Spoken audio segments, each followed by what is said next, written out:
सरकारी स्कूलों में शिक्षा के स्तर में सुधार लाने के लिए पंजाब के मुख्यमंत्री भगवंत मान ने एक बड़ा ऐलान किया है।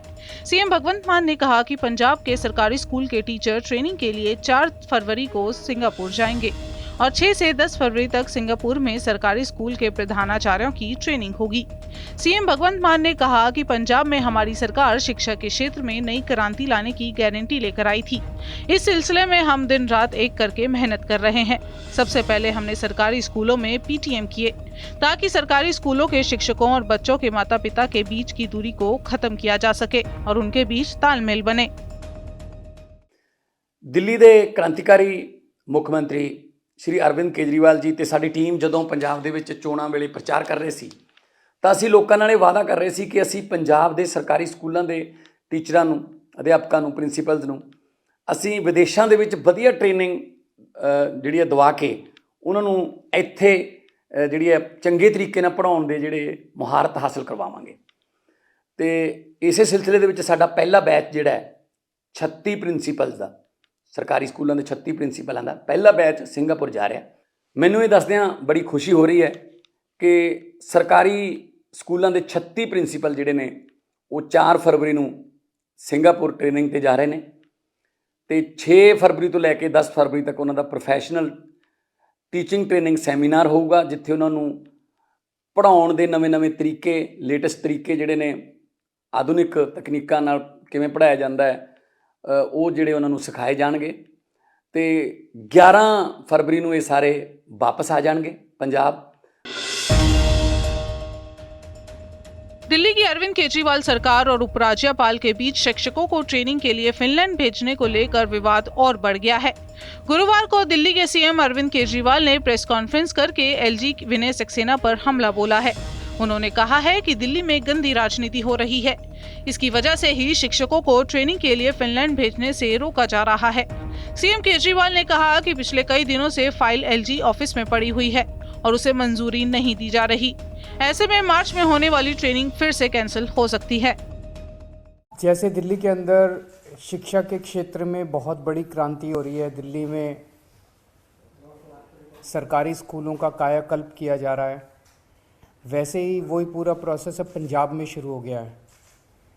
पंजाब में एक तरफ स्कूलों का कायाकल्प किया जा रहा है, उसके इंफ्रास्ट्रक्चर को ठीक करने का काम शुरू किया गया है भगवंत मान जी द्वारा, और दूसरी तरफ टीचर्स को तैयार करने के लिए उनको विदेशों में ट्रेनिंग के लिए भेजा जा रहा है।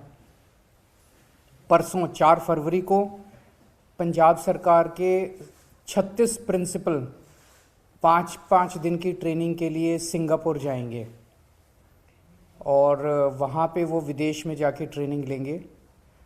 6 फरवरी से 10 फरवरी तक उनकी ट्रेनिंग है, 5 दिन की। जब वो लौट के आएंगे, एक एक प्रिंसिपल हमें उम्मीद है कि एक कैटलिस्ट के रूप में काम करेगा और अपने अपने स्कूल को सुधारने की कोशिश करेगा, जैसे कि दिल्ली में हुआ था। दिल्ली में 1000 से ज़्यादा प्रिंसिपल्स अभी तक विदेशों में जा चुके हैं और वापस लौटने के बाद उन्होंने अपने अपने स्कूलों को सुधारा है। पंजाब के राज्यपाल बनवारी लाल पुरोहित ने ड्रग्स की समस्या को राज्य के लिए सबसे बड़ी चिंता बताते हुए कहा कि नशा स्कूलों में घुस गया है। उन्होंने कहा कि ग्रामीणों का कहना है कि ड्रग्स सामान्य दुकानों पर किराने के सामान की तरह उपलब्ध है। राज्यपाल के इस समय सीमावर्ती जिला पठानकोट, गुरदासपुर, अमृतसर, फाजिल्का और फिरोजपुर के 2 दिवसीय दौरे पर हैं।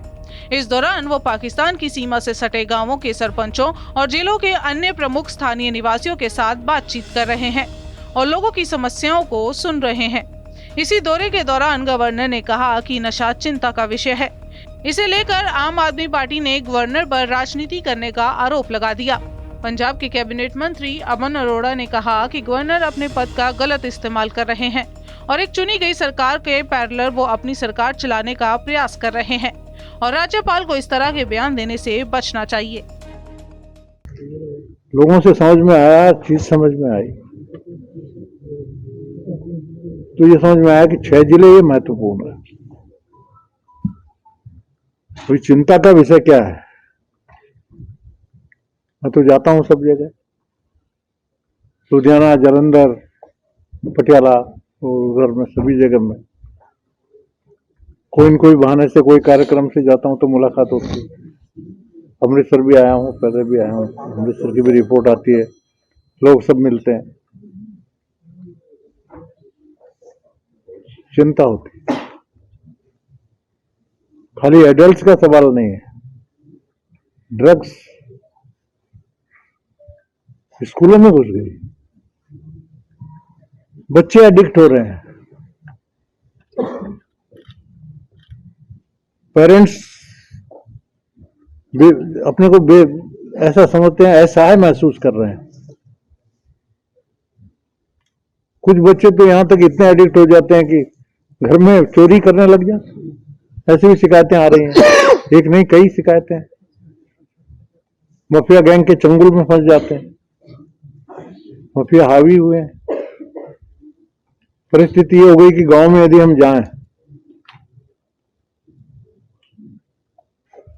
गांव वाले बोलते हैं साहब जब जनरल स्टोर पे सामान मिलता है वैसे दवाई यहाँ ड्रग्स मिलते हैं कहीं भी।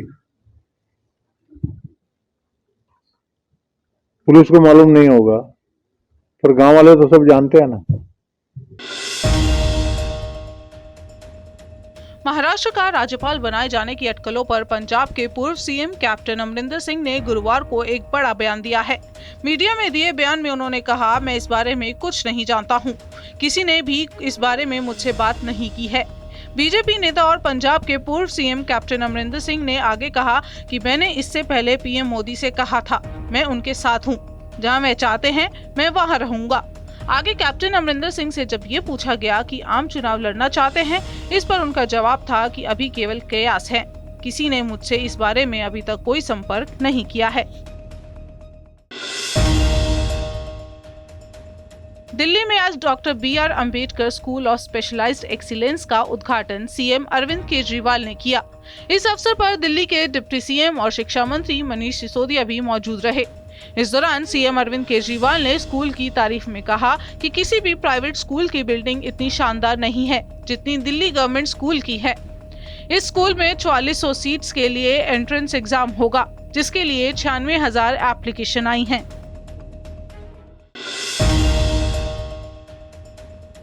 दिल्ली पुलिस की स्पेशल सेल ने पंजाब के देवेंद्र बम्बिहा ग्रुप के एक्टिव सदस्य गगनदीप सिंह और बलजीत सिंह को गिरफ्तार किया है। दोनों के पास से भारी मात्रा में हथियार बरामद किए गए हैं। दोनों के पास से 32 कैलिबर की 5 सेंटीमीटर ऑटोमेटिक पिस्टल के साथ 4 जिंदा कारतूस बरामद किए गए। बरामद पिस्टल पंजाब में देवेंद्र बम्बिहा गिरोह के सदस्यों को सप्लाई करने के लिए थी। आपको बता दें कि पिछले कुछ समय से बम्बिहा गैंग का नाम लगातार सुर्खियों में आया है। हिंदुस्तान से लेकर आर्मेनिया तक गैंग का जाल फैला हुआ है। देवेंद्र बम्बिहा को पुलिस ने आज से करीब 7 साल पहले ही मार गिराया था। हरियाणा के गैंगस्टर संदीप बिश्नोई की हत्या की जिम्मेदारी भी बम्बिहा गैंग ने ली थी। जम्मू कश्मीर में आतंकवादियों और उनके हिमायतियों की कमर तोड़ने का सिलसिला जारी है। ताजा एक्शन आतंकियों के समर्थन करने वाले हुर्रियत कॉन्फ्रेंस के नेता काजी यासिर पर हुआ है। अनंतनाग प्रशासन ने काजी यासिर के व्यावसायिक संपत्ति के एक हिस्से पर बुलडोजर चला दिया। इससे पहले राष्ट्रीय जांच एजेंसी ने बीते दिनों श्रीनगर में हुर्रियत के दफ्तर को अटैच कर लिया था। हुर्रियत के नेता अपने संगठन के गठन के बाद से ही भारत विरोधी गतिविधियों में शामिल रहे हैं। इसके नेता रहे सैयद अली शाह गिलानी भी जिंदा रहने तक पाकिस्तान परस्ती का राग गाते रहे हैं। हुर्रियत के नेताओं पर अब ठोस और सख्त कार्रवाई हो रही है। जम्मू कश्मीर पुलिस ने दावा किया है कि उसने आतंकवादी संगठन लश्कर-ए-तैयबा के एक मॉड्यूल का भांडाफोड़ कर 3 लोगों को गिरफ्तार किया है। पुलिस के मुताबिक गिरफ्तार किए गए लोगों को भीड़भाड़ वाली जगहों पर विस्फोट करने और सुरक्षा बलों के वाहनों को निशाना बनाने का काम सौंपा गया था। जिले में टाइमर वाले अत्याधुनिक इम्प्रोवाइज्ड एक्सप्लोसिव डिवाइस की बरामदगी के बाद जांच शुरू कर दी गई है और इस मॉड्यूल का भांडाफोड़ हुआ है। आपको बता दें कि भीड़ भरे सार्वजनिक स्थानों पर विस्फोट करने और सुरक्षा बलों के वाहनों और शिविरों को निशाना बनाने के लिए सीमा पार से IED की तस्करी की गई थी। लश्करे के सरगना सहित 3 लोगों की गिरफ्तारी ने आतंकी संचालकों के नापाक मंसूबों को कामयाब होने से रोक दिया है। वित्त वर्ष 2023-24 के लिए केंद्र सरकार ने अपना बजट पेश किया था। हिमाचल प्रदेश के मुख्यमंत्री सुखविंदर सिंह सुक्खू ने केंद्रीय बजट को निराशाजनक बताया है। मुख्यमंत्री सुक्खू ने कहा कि इस बजट को केवल रस्म अदायगी के लिए पेश किया गया। उन्होंने कहा कि बजट में ना तो आम आदमी के लिए कुछ है और ना ही हिमाचल प्रदेश के लिए। उन्होंने कहा कि बजट में सरकार ने बेरोजगारी के लिए भी कोई योजनाएं घोषणा। इसके साथ साथ सुक्खू ने कहा कि बजट में सरकार ने बेरोजगारी के लिए कोई भी योजना घोषित नहीं की है। हिमाचल प्रदेश के मुख्यमंत्री सुखविंदर सिंह सुक्खू ने आगे ये भी कहा, हिमाचल के साथ दिल्ली और पंजाब जैसे कई राज्य कर्ज के बोझ तले दबे हुए हैं। ऐसे में केंद्र सरकार को इन राज्यों के बारे में विचार करना चाहिए था।